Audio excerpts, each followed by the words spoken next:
അസ്സലാമു അലൈക്കും വറഹ്മത്തുള്ളാഹി. തിബ്ബിൽ ഖുലൂബ് സഹായ സംഘം നിലമേൽ യൂട്യൂബ് ചാനലിലേക്ക് എല്ലാവർക്കും മർഹബ മർഹബ മർഹബ. പ്രിയമുള്ളവരെ, ഇന്നിവിടെ പ്രതിപാദിക്കാൻ പോകുന്നത് പരിശുദ്ധമായ ഖുർആനിലെ 2-ാമത്തെ അധ്യായമായ സൂറത്തുൽ ബഖറയിലെ 240, 241, 242 എന്നിങ്ങനെ 3 ആയത്തുകളാണ് ഇവിടെ വിശദീകരിക്കാൻ പോകുന്നത്. അല്ലാഹു അക്ബർ അല്ലാഹു അക്ബർ അല്ലാഹു അക്ബർ ലാ ഇലാഹ ഇല്ലല്ലാഹു അല്ലാഹു അക്ബർ അല്ലാഹു അക്ബർ വലില്ലാഹിൽ ഹംദ്. അല്ലാഹു അക്ബർ അല്ലാഹു അക്ബർ അല്ലാഹു അക്ബർ ലാ ഇലാഹ ഇല്ലല്ലാഹു അല്ലാഹു അക്ബർ അല്ലാഹു അക്ബർ വലില്ലാഹിൽ ഹംദ്.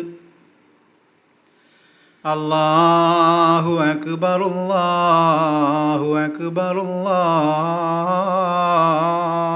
അക്ബർ ലാ ഇലാഹ ഇല്ലല്ലാഹു അല്ലാഹു അക്ബർ അല്ലാഹു അക്ബർ വലില്ലാഹിൽ ഹംദ്. അല്ലാഹു അക്ബർ കബീറാ വൽഹംദുലില്ലാഹി കസീറാ ഫസുബ്ഹാനല്ലാഹി വബിഹംദിഹി ബുക്റതൻ വഅസീലാ ലാ ഇലാഹ ഇല്ലല്ലാഹു അല്ലാഹു അക്ബർ അല്ലാഹു അക്ബർ വലില്ലാഹിൽ ഹംദ്. അല്ലാഹു അക്ബർ അല്ലാഹു അക്ബർ അല്ലാഹു അക്ബർ ലാ ഇലാഹ ഇല്ലല്ലാഹു അല്ലാഹു അക്ബർ അല്ലാഹു അക്ബർ വലില്ലാഹിൽ ഹംദ്. അർഹമുറാഹിമായ രാജാതിരാജനായ മലിക്കിൻ ജബ്ബാറായ അല്ലാഹുവേ, ഞങ്ങളുടെ സർവ്വ പാപങ്ങളും നീ ഞങ്ങൾക്കെല്ലാവർക്കും വിട്ടുപുറത്ത് മാപ്പാക്കി തരണേ അല്ലാഹുവേ. ദുനിയാവിലും ആഖിറത്തിലും നീ ഞങ്ങൾക്ക് മാപ്പ് നൽകണേ അല്ലാഹുവേ. നീ ഞങ്ങൾക്ക് എല്ലാവർക്കും ആഫിയത്തോടു കൂടിയുള്ള ദീർഘായുസ്സു നൽകണേ അല്ലാഹുവേ. ഇനിയും ഒരുപാട് കാലങ്ങൾ നന്മകൾ ചെയ്ത് മുന്നേറാൻ നീ ഞങ്ങൾക്കെല്ലാവർക്കും ഉദവി ചെയ്യണേ അല്ലാഹുവേ. നിന്നെ ആരാധിക്കുവാൻ, നിന്റെ പരിശുദ്ധമായ ഖുർആൻ ഓതാൻ, നിന്റെ ഹബീബിന് സ്വലാത്ത് ഓതാൻ, മറ്റ് നന്മയായ കർമ്മങ്ങൾ നിർവഹിക്കാൻ നീ ഞങ്ങൾക്ക് തൗഫീഖ് ചെയ്യണേ അല്ലാഹുവേ. നമസ്കാരം യഥാവിധി നിർവഹിക്കാൻ നീ ഞങ്ങൾക്ക് തൗഫീഖ് ചെയ്യണേ അല്ലാഹുവേ. തിബ്ബിൽ ഖുലൂബ് സഹായ സംഘത്തെ ആശ്രയിച്ച് കഴിയുന്ന ഹാർട്ട് അറ്റാക്ക് രോഗികളെ, അവർക്ക് വേണ്ടി സഹായങ്ങൾ ചെയ്യുന്ന ഒരുപാട് പേരുണ്ട് അവരെയെല്ലാം നീ സഹായിക്കണേ അല്ലാ. അവർക്കെല്ലാവർക്കും ആഫിയത്തോടു കൂടിയുള്ള ദീർഘായുസ് കൊടുക്കണേ അല്ലാ. അവരുടെ ഉപജീവനങ്ങളിൽ നീ ബർക്കത്ത് കൊടുക്കണേ അല്ലാ. സമ്പൽ സമൃദ്ധി കൊടുക്കണേ അല്ലാ. സഹായിക്കാൻ സന്മനസ്സുള്ളവർക്കും നീ ബർക്കത്ത് കൊടുക്കണേ അല്ലാ. അല്ലാഹുവേ, രോഗങ്ങൾ കൊണ്ട് ബുദ്ധിമുട്ടുന്നവരുണ്ട് അല്ലാ. അവരുടെ രോഗങ്ങൾക്ക് നീ പൂർണ്ണമായും ശിഫാ കൊടുക്കണേ അല്ലാ. ഞങ്ങൾക്കെല്ലാവർക്കും സ്വർഗം നീ നിർബന്ധമാക്കി തരണേ അല്ലാ. നരകം നീ ഞങ്ങൾക്കെല്ലാവർക്കും ഹറാമാക്കി തരണേ അല്ലാ. അല്ലാഹുവേ, നിന്റെ പെരുനാളിൽ നിനക്ക് വേണ്ടി കർമ്മങ്ങൾ ചെയ്ത നിന്റെ അടിയാറുകളുണ്ട് റബ്ബേ. അവരുടെ കർമ്മങ്ങളെല്ലാം നീ സ്വീകരിക്കണേ അല്ലാ. അല്ലാഹുവേ, നിന്റെ അടിയാറുകളുടെ നന്മയായ കർമ്മങ്ങളെല്ലാം നീ സ്വീകരിക്കണേ അല്ലാ. അല്ലാഹുവേ, ഞങ്ങളുടെ ജീവിതങ്ങളിൽ നീ ബർക്കത്ത് ചൊരിയണേ അല്ലാ. ചതികളെ തൊട്ട് നീ ഞങ്ങളെ എല്ലാവരെയും കാത്ത് രക്ഷിക്കണേ അല്ലാ. വൽഹംദുലില്ലാഹി റബ്ബിൽ ആലമീൻ. അല്ലാഹു പറയുകയാണ്, ബിസ്മില്ലാഹിർ റഹ്മാനിർ റഹീം. വല്ലദീന യുതവഫൗന മിൻകും വയദറൂന അസ്വാജൻ വസിയ്യതൻ ലിഅസ്വാജിഹിം മതാഅൻ ഇലൽ ഹൗലി ഗൈറ ഇഖ്റാജ്. എങ്ങനെ? ഒന്നുകൂടെ നോക്കാം. വല്ലദീന യുതവഫൗന മിൻകും വയദറൂന അസ്വാജൻ വസിയ്യതൻ ലിഅസ്വാജിഹിം മതാഅൻ ഇലൽ ഹൗലി ഗൈറ ഇഖ്റാജ്.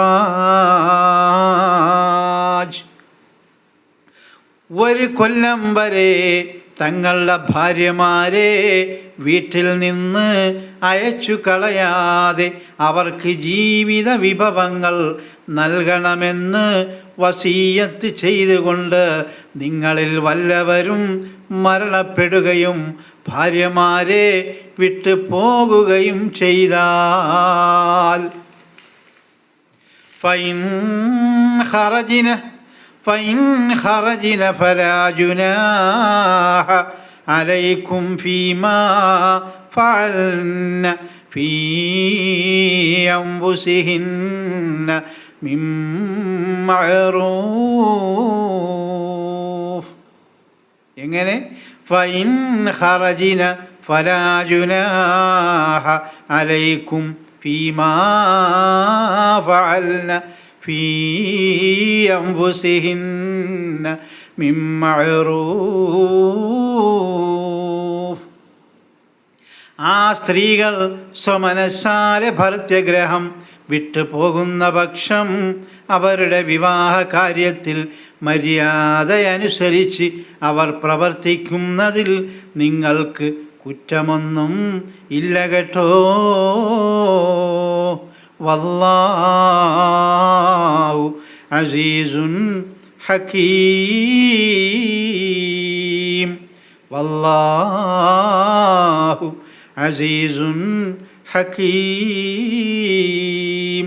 അല്ലാഹു സർവരെയും വിജയിക്കുന്നവനും മികച്ച തന്ത്രജ്ഞനുമാകുന്നു കേട്ടോ.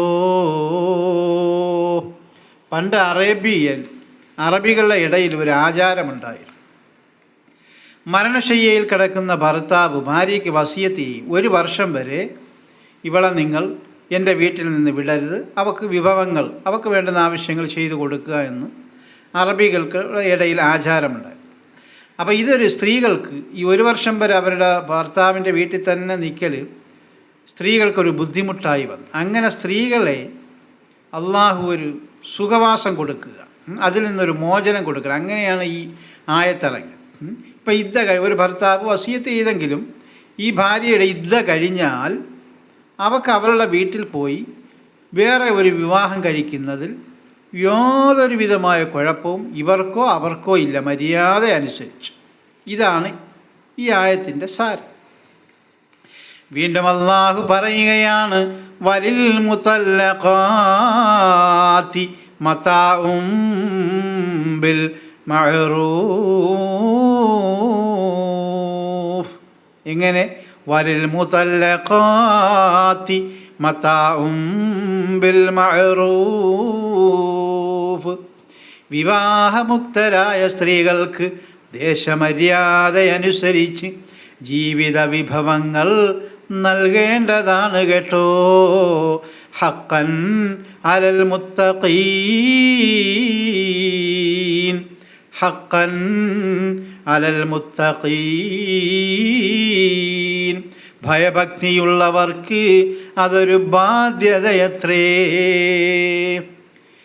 വിവാഹമുക്തരായ സ്ത്രീകൾക്ക് മര്യാദയനുസരിച്ച് ജീവിത വിഭവങ്ങൾ, അവർ വേറൊരു വിവാഹം കഴിക്കുന്നത് വരെയുള്ള ജീവിത വിഭവങ്ങൾ കൊടുക്കേണ്ടതാണ്.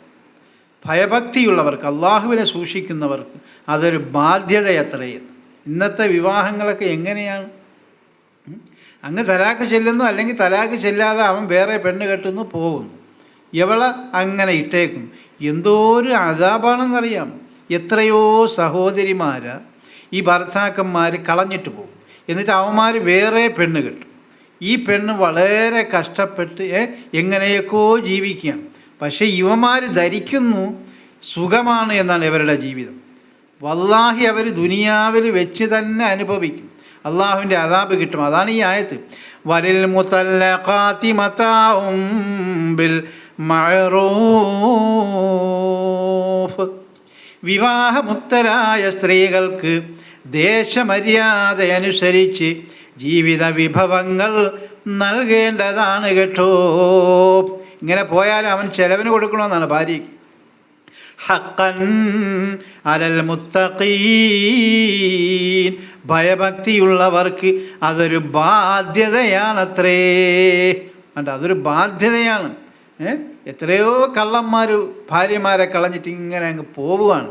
ഇവനൊക്കെ അനുഭവിക്കും. തൽക്കാലം ഒരു ശാന്തി കിട്ടും, മനസ്സിലായി. എന്നല്ലാതെ അവൻ്റെ മരണത്തിന് മുമ്പ് തന്നെ ഈ അദാബ് അനുഭവിച്ചത്. കാരണം അള്ളാഹുവിൻ്റെ നിയമങ്ങളെ കാറ്റിൽ പറത്തിക്കൊണ്ട് ഒരു പെണ്ണ് കെട്ടുന്നു, എന്തെങ്കിലും ഒരു ചെറിയ പ്രശ്നമുണ്ടാകുന്നു, അവളെ എങ്ങനെയെങ്കിലും അങ്ങ് കളയുന്നു, യവൻ പോകുന്നു, വേറെ പെണ്ണ് കെട്ടുന്നു, അവൻ സൂഹിക്കുന്നു, ഇവൾ ഇവിടെ കിടന്ന് കഷ്ടപ്പെടുക. ഇതിൻ്റെയൊക്കെ ഉത്തരവാദിത്വം ഇവൻ ഏറ്റെടുക്കണം, മനസ്സിലായില്ലേ?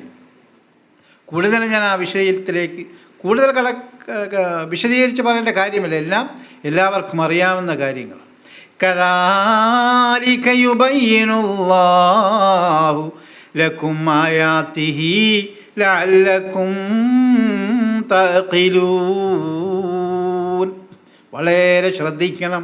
കദാലിക യുബയ്യിനുല്ലാഹു ലക്കും ആയാതിഹി ലഅല്ലക്കും തഅഖിലൂൻ. അള്ളാഹുവിൻ്റെ കൽപ്പനകൾ നിങ്ങൾക്കിങ്ങനെ വിശദീകരിച്ചു തരുന്നതെന്തിനാണെന്നറിയുമോ? നിങ്ങൾ ഗ്രഹിച്ചിരിക്കുവാനാണ് കേട്ടോ. ഇത്രയും വിശാലമായി വിശദീകരിച്ച് അള്ളാഹു തരുന്നത് ഇതൊക്കെ നമ്മൾ ജീവിതത്തിൽ പകർത്താൻ മാത്രമാണ്. അപ്പം നമ്മളൊരു വിവാഹം കഴിച്ച് അവളെ ബന്ധം തീർത്ത്, അല്ലെങ്കിൽ ബന്ധം തീർക്കാതെ ഇവൻ എങ്ങനെയെങ്കിലും പെണ്ണ് കെട്ടി ദുനിയാവിൻ്റെ കോടതിയിലൊക്കെ പോയി ഹരുബിലായി അവൾക്ക് ഒന്നും ചെയ്യാൻ പറ്റില്ല. ഇവൻ വേറെ പെണ്ണും കെട്ടി സൂക്ഷിച്ച് ജീവിക്കുകയാണ്. എന്തോ ഒരു കഷ്ടമാണെന്നറിയാം. അങ്ങനെയൊന്നും ഇപ്പോൾ രണ്ടാമതൊരു വിവാഹം കഴിക്കുന്നതിൽ തെറ്റില്ല. പക്ഷേ മൂത്ത ഭാര്യ എന്ത് ചെയ്യുക? ചെലവിന് കൊടുക്കണം. ഇനി അവളെ തലാക്ക് ചെയ്യില്ലാൽ അവൾ വേറൊരു വിവാഹം ചെയ്യുന്നത് വരെ വിഭവങ്ങൾ കൊടുക്കണമെന്നാണ് അള്ളാഹു പറയും. മനസ്സിലായില്ലേ? കളിയല്ല ഇത്, കാര്യമാണ്. നമ്മളെല്ലാവരും മനസ്സിലാക്കണം. അങ്ങനെയൊക്കെ ഉള്ളവന്മാർ മനസ്സിലാക്കി പെരുമാറുക, മനസ്സിലായില്ലേ? മൂത്ത ഭാര്യയ്ക്ക് ചിലവ് കൊടുക്കാത്തവനെ പള്ളിയിലേ കയറ്റരുത്. ഒരു പള്ളിയിലും അംഗീകാരം കൊടുക്കരുത്. സമൂഹത്തിൽ നിന്ന് അവനെ അകറ്റണം. കാരണം അവൻ ഖുർആനെ കാറ്റിൽ പറത്തിയവനാണ്. മനസ്സിലായില്ലേ? മൂത്ത ഭാര്യയ്ക്ക് ചിലവിന് കൊടുക്കണമെങ്കിൽ നോ പ്രോബ്ലം, ഒരു പ്രശ്നവും ഇല്ല. മനസ്സിലായില്ലേ? ഒരുവൻ വസിയത്തും ഇതാ ചെയ്താലോ വർഷം ഇതാ ഒന്ന് വിഭവം നൽകാം. മരണശയ്യയിൽ കിടക്കുന്ന, സക്രാത്തിൽ കിടക്കുന്ന ഒരു മനുഷ്യൻ പറയുകയാണ്, ഞാനങ്ങ് മരിച്ചു പോയാൽ എൻ്റെ ഭാര്യയ്ക്ക് എൻ്റെ വിഹിതമുണ്ടല്ലോ, അവൾ 1 വർഷം വരെ ഇവിടെ ആഹരിച്ചുകൊണ്ട് ഇവർ ഭക്ഷണവും വസ്ത്രവും എല്ലാം അനുഭവിച്ചുകൊണ്ട് അവൾ എൻ്റെ വീട്ടിൽ അടങ്ങി ഒതുങ്ങി ജീവിക്കാൻ നിങ്ങൾ അനുവദിക്കണം കേട്ടോ എന്നൊരു ഭർത്താവ് പറഞ്ഞാൽ, ശേഷം അവനുമേ മരണപ്പെട്ടു, അവളും ഇതാ വീടും വീട്ട് പോയി. അങ്ങനെ അവൻ 1 വർഷം ചെലവിന് കൊടുത്തേക്കാമെന്ന് അവൻ വസിയത്ത് ചെയ്യുകയും ശേഷം അവൻ മരണപ്പെടുകയും ചെയ്തു. പക്ഷേ അവളുടെ ഇദ്ദ കഴിഞ്ഞപ്പോൾ അവൾ ഭർത്താവിൻ്റെ വീട് വിട്ട് അവളുടെ സ്വമനസാലെ അവൾ പോവുകയാണ് എങ്കിൽ ഒരു കുറ്റവുമില്ല. അങ്ങനെ അവൾ ഭർത്താവിൻ്റെ വീട് വിട്ട് പോവുകയാണ് എങ്കിൽ അതിനെ തടയാനും പാടില്ല എന്നാണ് അള്ളാഹു പറയുന്നത് കേട്ടോ. അവളും ഇതാ വേറെ വിവാഹം ചെയ്തു, അതിനാലിതാ കുറ്റം ഇല്ലേ നിങ്ങൾ. ആ ഇദ്ദയുടെ കാലാവധി അങ്ങ് കഴിഞ്ഞു പോയാൽ അവൾ വേറൊരു പുരുഷനെ മര്യാദ അനുസരിച്ച് സ്വീകരിച്ചാൽ അതിൽ തെറ്റില്ല, അത് ഖൈറ് തന്നെയാണ്. അതിനെപ്പറ്റി നിങ്ങൾ ചോദ്യം ചെയ്യരുത് കേട്ടോ, കുറ്റപ്പെടുത്തരുത് കേട്ടോ, നിങ്ങൾക്കും കുറ്റമില്ല എന്ന് അല്ലാഹു വ്യക്തമായി നമുക്ക് പറഞ്ഞു തരികയാണ് കേട്ടോ. ഇനി തലാക്ക് നമ്മൾ ചൊല്ലിയാൽ നമ്മൾ ജീവിച്ചിരിക്കുകയാണ് എങ്കിൽ മനസ്സിലാക്കണം, ആ പെണ്ണൊരു വേറൊരു ജീവിതത്തിലേക്ക് കടക്കും വരെയും നമ്മൾ ചിലവ് കൊടുക്കണം കേട്ടോ. അതൊരു മര്യാദയാണ്. മാത്രവുമല്ല, മുത്തഖീങ്ങൾക്ക്, ദീനുൽ ഇസ്ലാമിനെ പിൻപറ്റുന്നവർക്ക് അതൊരു ബാധ്യതയാണ്. അതൊരു ബാധ്യതയും കൂടിയാണത്രേ എന്നും കൂടി അള്ളാഹു പറയുന്നുണ്ട് കേട്ടോ. ഒരു പെണ്ണിൻ്റെ ഭാവിയും തൊലച്ചിട്ട് വേറെ ഒരു പെണ്ണും കെട്ടി ഇങ്ങനെ സുഖിച്ച് മക്കളെയും അനാഥയാക്കി നടക്കുന്ന ഓ പിശാചുക്കളേ, നിങ്ങൾക്ക് അദാബുണ്ട് കേട്ടോ. ചെറിയ അദാബൊന്നുമല്ല, വലിയ അദാബ് തന്നെ ദുനിയാവിൽ വെച്ച് നിങ്ങൾ അനുഭവിച്ചേക്കാം.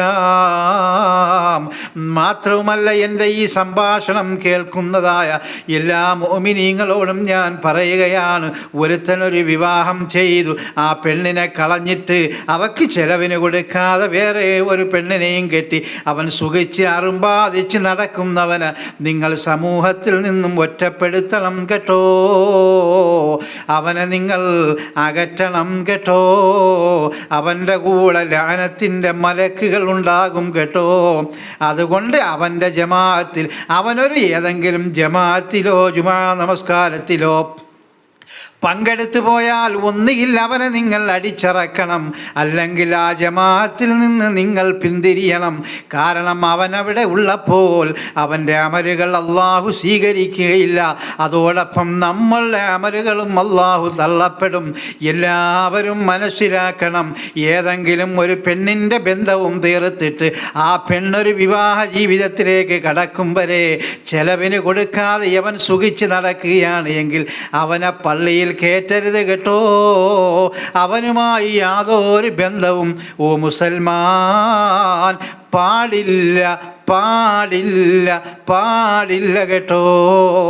ഇനിയും വിശദമായി നിങ്ങൾക്കറിയണമെങ്കിൽ നിങ്ങളുടെ ഉസ്താദുമാർ, മഹല്ലിലെ ഉസ്താദുമാരുണ്ടല്ലോ, അവരോട് ചോദിച്ച് പഠിക്കണം കേട്ടോ. എല്ലാവരും ധരിച്ചു വെച്ചേക്കുന്ന ഒരു 3 തലാക്കങ്ങ് ചെല്ലിയ എല്ലാം കഴിഞ്ഞു എന്നാണ്. ഒന്നും കഴിഞ്ഞില്ലടോ, കിടക്കണേ ഉള്ളൂ നിനക്കൊക്കെ. മനസ്സിലായില്ലേ? اللهم اغفر للمؤمنين والمؤمنات والمسلمين والمسلمات ربنا رب ارحمهما كما ربياني صغيرا ربنا آتنا في الدنيا حسنة وفي الآخرة حسنة وقنا عذاب النار. صلى الله على محمد صلى الله عليه وسلم. صلى الله على محمد صلى الله عليه وسلم. اللهم صل على محمد يا ربي صل عليه وسلم وصل على جميع الأنبياء والمرسلين والحمد لله رب العالمين. السلام عليكم ورحمة الله.